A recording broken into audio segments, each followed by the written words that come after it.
Hey there guys, it's Luke here from TheCheesyCarrot. So I had my Gigabyte P15F V3 for about 6 months now, and I noticed a bunch of new things that I didn't notice before when I did my original review of this laptop. And if you want to get specific specifications and first impressions and details, please be sure to check out my full review, which I did a few months ago on my channel. Please be sure to check that out if you want to get all the details. But today I'm going to be covering some things I noticed, and some more problems I have. I'm not going to be focusing on kind of the positive, but more on the negative side, which will help you if you're looking to buy this laptop, which will help you make a better decision. So I hope you enjoy this review.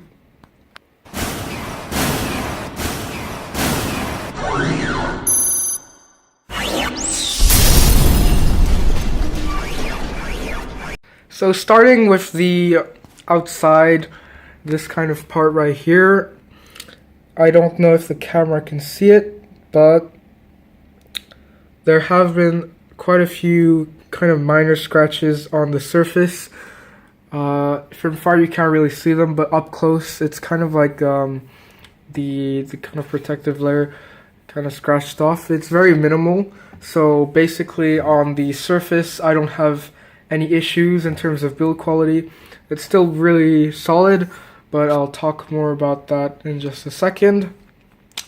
Something about the hinge, it may be very sturdy, but as you can see, it's very difficult to open the laptop with one hand, and I have to use both hands to open the hinge. So while they might be solid feeling, it's not very convenient because you can't open the laptop with one hand only. So as I did in my previous review, I'm just gonna go from head to toe and just give further opinions on this laptop and its details.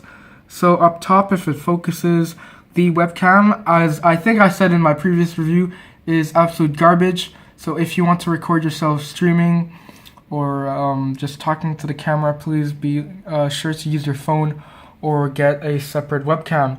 The double microphones, they work pretty well if you're up close, but like me, because I have a separate keyboard right here, they don't pick up my voice, so I have to use like a headset. So if you're like me, the microphone is not great, but then again, not many people use the internal microphone. The screen, 1080p, matte display, so there's no glare.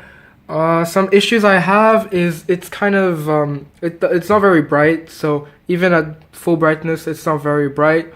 I guess the color accuracy it doesn't really pop as much as other displays I've seen do, so it's not a really good screen, but it'll pass. But if you do like any professional work, obviously you wouldn't pick this. Down here, keyboard, I don't think I have any complaints. It's very nice, sturdy feeling. The spacebar is pretty bad though. It has poor response, so sometimes when I press it, it doesn't really register, so that's kind of a problem. But the rest of the keys work really well, and of course you have this nice numpad to the right if you do any calculations. Okay, here we go. Trackpad. The trackpad is very, very bad. I am very disappointed. Firstly, it uses ELAN drivers, and I did a tutorial on how to fix those if they're not working, and it doesn't use native Windows drivers, so the tracking isn't very accurate. Secondly, sometimes the scrolling, it's gonna mess up, so it's gonna go really fast and you have to reset it through the system, which is really annoying. And lastly, I think the worst part is the buttons. They were good to start out with, like the right one is still, it feels good, it's clicky and stuff, but the right one, I think the left one, sorry, it feels really shallow and there's no more click anymore. So I don't even know if it still works, but I don't know if I broke it, but you press down and there's no click compared to the right one, which is super annoying. So the trackpad is a definite kind of weakness to this. Down to the speakers, which you can't see them, but they're down here. they're not very loud. They're not very good, obviously, because I have a table, a hard surface, so the sound kind of gets muffled down here. It's not very clear, not very loud again, and I mean they're not really good, which is why I bought these speakers right here. And I also did a review on these Creative T40s, I think T40s or T30s, on my channel. And kind of a last thing about the build quality is it is solid. Like if you press, it doesn't budge. But there's some places like in the corner behind here where you kind of squeeze it and it makes kind of a sound. So I mean it's not like on the point of breaking, but I mean I've used the MacBook before for most of my previous life, and I mean nothing can beat a MacBook. So getting used to this was quite weird. Nothing you should worry about. It's just it's not as well fitted as a MacBook, so the parts don't like stick together as well as a MacBook, but I mean it's not breaking and stuff. And I think that's it considering the build quality. Again, if you want to check out my review, I did a benchmark and I listed out all the specs. But it does have a i7 quad core, 950M, so plenty, full for gaming. It's kind of big though. Again, in my bag, it's not that heavy, but if you're like going to a coffee like Starbucks and you want to work, I don't think you should bring this kind of laptop around. It's kind of bulky.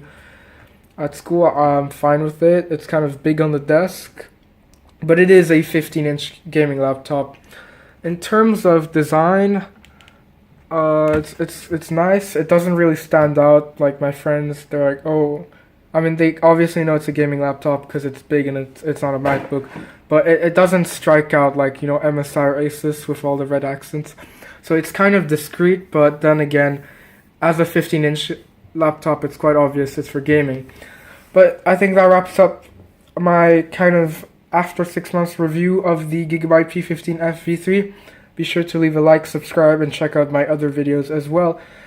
Okay, I think it's done. It's Luke here from TheCheesyCarrot, and I'll see you next time. Bye!